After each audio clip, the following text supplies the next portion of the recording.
Hola, ¿qué tal? Bienvenidos a África 7 días, el programa semanal de France 24 sobre la actualidad del continente africano. Mi nombre es Andrés Mesa Muñoz y estoy aquí en reemplazo de mi compañera Amal Benoman. Vamos con los titulares. Uganda firmó un acuerdo con Estados Unidos para acoger a migrantes de terceros países que son deportados de la Unión Americana, pero que se rehúsan a regresar a sus lugares de origen. Washington ya ha realizado deportaciones a otras naciones africanas como Sudán del Sur y Eswatini. ¿Qué hay detrás de estos acuerdos? Lo analizamos enseguida. La ONU advierte que hay un resurgimiento del autodenominado Estado Islámico en África. Según la Oficina contra el Terrorismo de esta organización, el grupo se ha aprovechado de la inestabilidad en el Sahel derivada por los sucesivos golpes de Estado en la región. Y crece el llamado para que se muestre el tamaño real de África en los mapas utilizados a nivel mundial. La Unión Africana mostró su apoyo a una campaña que busca poner fin al uso del famoso mapa del Mercator del siglo XVI, en el que el continente se ve más pequeño de lo que realmente es. Les explicamos. Vamos a empezar en Uganda, que firmó un acuerdo con Estados Unidos para recibir a migrantes de terceros países que son deportados desde la Unión Americana, pero que se rehúsan a regresar a sus lugares de origen. Según el gobierno ugandés, se trata de un acuerdo temporal que incluye varias condiciones, como que no se aceptarán a personas con antecedentes penales ni menores no acompañados, y además se pide a Washington que se priorice el envío de migrantes africanos, aunque se desconoce cuándo y cómo se llevará a cabo esta medida. El acuerdo ha despertado las críticas de organizaciones de derechos humanos y gobiernos que rechazan que el continente se está convirtiendo en un vertedero de los problemas de Occidente, según denuncian. Bajo la política de aumentar las deportaciones a terceros países, la administración Trump ya ha realizado varias reubicaciones de ciudadanos extranjeros a África en los últimos meses. A principios de julio y después de una batalla legal que llegó a la Corte Suprema, 8 ciudadanos condenados por delitos como asesinato fueron enviados a Sudán del Sur, un país que enfrenta un conflicto armado y al que Washington desaconsejó viajar alegando riesgo de delincuencia y secuestro. Solo uno de los deportados era sursudanés, mientras que el resto provenía de Myanmar, Cuba, Vietnam, Laos y México. Luego, el 16 de julio, 5 criminales convictos provenientes de Vietnam, Jamaica, Laos, Cuba y Yemen fueron deportados a Eswatini bajo un acuerdo que activistas denuncian ilegal, ya que se desconocen sus términos, mientras que Ruanda acordó aceptar hasta 250 migrantes que, según los términos, recibirán capacitación laboral, atención médica y apoyo en alojamiento para impulsar su vida en el país. Para hablar de este tema, saludamos a esta hora a Pablo Pérez, abogado de inmigración. Pablo, bienvenido a France 24. ¿Por qué África cuando cada uno de estos países tiene sus propios problemas? Bueno, parece ser que África, algunas naciones de África, ¿verdad? Distingamos que hay más de 30 naciones en el continente africano, tiene interés interno y diplomático en mejorar sus relaciones con los Estados Unidos. Parece ser el perfecto campo de juego, la perfecta ecuación para que desde Washington y particularmente la Casa Blanca y el Departamento de Estado se pueda utilizar las necesidades nacionales de los Estados Unidos, las necesidades, se entiende, migratorias, para tener un cierto poder de negociación con ciertas naciones africanas. Esa quizás sería la razón principal por la cual estamos viendo en los medios de comunicación cómo algunas naciones de África están llegando a esta serie de acuerdos bilaterales para recibir a nacionales de otros países que son deportados de los Estados Unidos. Ahora, Pablo, ¿qué hay detrás de estos acuerdos? ¿Qué ganan los países africanos con recibir a migrantes de otros países? Bueno, todavía está por confirmar si ellos van realmente a tener algún tipo de ventaja, pero podemos presumir y se ha reportado, pues también por cuestiones históricas de precedente, que la ventaja esencial sería tener una mejor relación diplomática y quizás una reducción de tarifas, ahora que están tan de moda, ¿verdad?, de beneficios comerciales con los Estados Unidos. Muchos gobiernos de algunas naciones de África que están ahora saliendo en los retablos de las noticias tienen interés en ser percibidos por parte de sus electores a nivel doméstico como cercanos al eje de Washington. Y por tanto, el facilitar la recepción de nacionales de otros terceros países que son deportados a Estados Unidos puede ser, ¿verdad?, un punto a favor para su propio electorado. Eso sería un aspecto. Y luego, a nivel económico, Washington, recordemos que todavía, a pesar de algunos recortes bajo esta administración y la anterior, todavía exporta mucha ayuda humanitaria a través de programas bilaterales y de alguna manera tiene ese poderío económico que permite a estas naciones encontrar atractivo este acuerdo bilateral de recibir deportados. Pablo, lo hablábamos hace un momento, cada uno de estos países tiene sus propios problemas. El conflicto interno en Sudán del Sur, por ejemplo, o Uganda, que alberga casi 2 millones de refugiados y solicitantes de asilo, que en su mayoría proceden de países de la región. ¿A qué riesgos se enfrentan?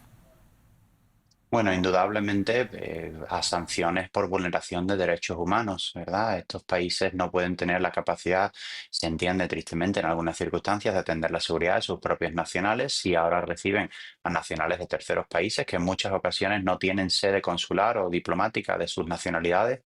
Pongamos un ejemplo de un nacional de Venezuela deportado a Uganda, donde no existe, por ejemplo, un consulado venezolano, pues va a encontrar serias dificultades para, uno, integrarse, dos, tener seguridad y tercero, poder reconducir su vida y regresar quizás así a su país de nacionalidad, particularmente para la economía local de algunos de estos países que tristemente aún están en economía de progreso, de desarrollo, ¿verdad?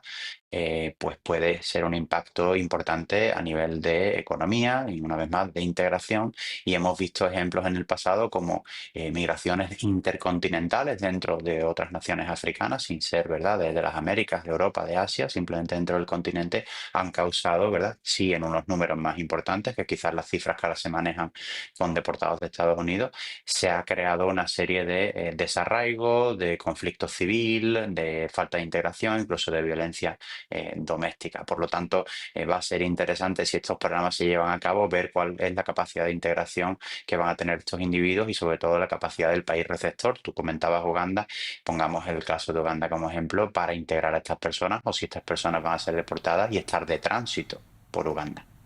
Ahora, ¿qué dice el hecho de que Estados Unidos les diga a sus ciudadanos que no vayan a países como Sudán del Sur, donde podrían enfrentarse a la violencia, pero termine enviando allí a personas deportadas independientemente de si son criminales convictos o no? Ujú. Bueno, esta medida o este ejemplo creo que es criticable desde dos puntos de vista. Desde el punto de vista legal, no existe una jurisprudencia, un precedente, tanto en la ley norteamericana como en la ley del derecho internacional público, que contemple esta posibilidad. Es muy criticable, hay grandes expertos, grandes académicos que siguen estudiando esto y sin duda va a tener una vertiente legal si esto es posible, si se está haciendo con las condiciones mínimas que requieren los tratados de derechos humanos de los cuales Estados Unidos es parte.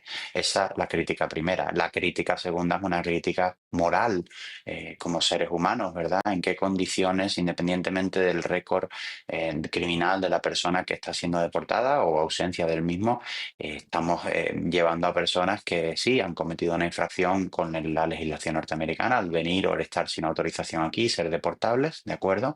Pero alejados de sus familias en países de tercera nacionalidad cuando sus propios países rechazan el recibirles. Hay una crítica, como comentamos, ¿verdad?, desde el punto de vista moral. Eso siempre va a ser criticable y falta ver exactamente cómo la opinión pública norteamericana se posiciona con respecto a esta vulneración de potencialmente derechos humanos. Bien, Pablo Pérez, abogado de inmigración, muchas gracias por acompañarnos. Un placer. Cambiamos de tema. Expertos de la ONU en contraterrorismo advirtieron sobre el resurgimiento del autodenominado Estado Islámico en varias regiones de África, particularmente en países del Sahel como Burkina Faso, Mali y Níger, que han sido azotados por golpes de Estado, y advirtieron sobre los desafíos que representa que el grupo ahora utilice la inteligencia artificial para el reclutamiento, la recaudación de fondos y la propaganda. Los detalles en el siguiente informe de Maxime Pluvinet. El yihadismo internacional, una amenaza bien actual para el continente africano. Los expertos en contraterrorismo de Naciones Unidas explicaron ante el Consejo de Seguridad cómo notaron un resurgimiento del autodenominado Estado Islámico, en particular en África del Oeste, en Burkina Faso, Mali y Níger, 3 países que conocieron golpes de Estado desde 2020 y cuyos gobiernos militares intentan repeler ataques yihadistas con el apoyo de otros aliados que los occidentales, como grupos afiliados a Rusia. África subsahariana representa actualmente casi el 59% de todas las muertes relacionadas con el terrorismo a nivel mundial. El Sahel es el epicentro de una de las crisis más brutales del mundo. Durante 3 años consecutivos, las muertes relacionadas con el terrorismo han superado las 6.000, lo que representa más de la mitad de todas las muertes a nivel mundial.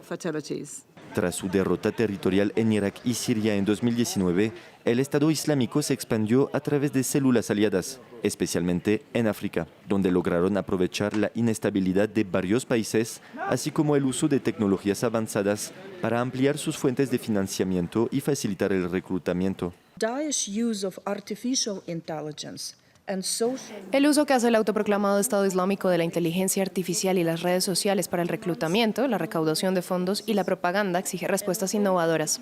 Aunque la inteligencia artificial se está utilizando para ampliar el alcance y el impacto del grupo, también ofrece un potencial significativo para que los estados mejoren la detección, la prevención y la interrupción de las actividades terroristas. prevention and disruption of terrorist activities. En Somalia, las fuerzas de seguridad somalíes repelieron un ataque a gran escala del Estado Islámico, en el que murieron unos 200 combatientes del grupo, que sin embargo sigue siendo una amenaza. En la región de la cuenca del lago Chad, en el centro norte de África, el Estado Islámico aumenta su conocimiento en uso de drones y conocimiento sobre artefactos explosivos improvisados. Crecen las voces que instan a cambiar el mapa de África. La Unión Africana mostró su respaldo a una campaña que busca que se deje de usar el modelo del llamado Proyecto Mercator del siglo XVI, en el que el mapa del continente se ve mucho más pequeño de lo que es en realidad. Maxime Plouvine tiene los detalles. Una iniciativa africana para representar mejor el continente en los mapas. La Unión Africana anunció que respaldaba oficialmente la campaña Corregir el mapa de las asociaciones Africano Filter y Speak Up Africa, una iniciativa que milita por una mayor precisión en la representación cartográfica de África. La Unión Africana apoya esta campaña y considera que a través de diversas acciones destinadas a promover una cartografía realmente precisa y a corregir las inexactitudes históricas, esta campaña contribuye a los objetivos generales de la Unión Africana de recuperar el lugar que le corresponde a África en la escena mundial, cuestionar las narrativas falsas y promover una representación más precisa y equitativa del continente.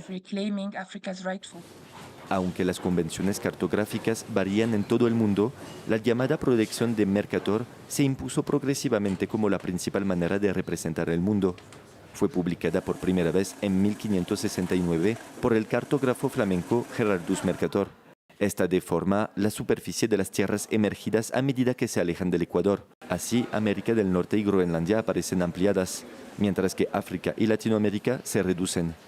Los partidarios de la iniciativa Corregir el mapa abogan por la adopción de la proyección Equal Earth de 2018.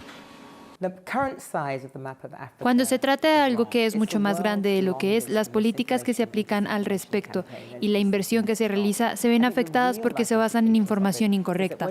África tiene 6 usos horarios diferentes, es enorme. La proyección de Mercator sigue siendo muy utilizada incluso por escuelas y empresas tecnológicas. Google Maps cambió de Mercator en computadoras de escritorio a una vista del globo terráqueo en 3D en 2018. Hasta aquí este capítulo de África 7 días. Gracias por acompañarnos. Recuerden que si quieren repetir este u otro episodio de nuestro programa, lo pueden hacer a través de nuestra página web www.france24.com.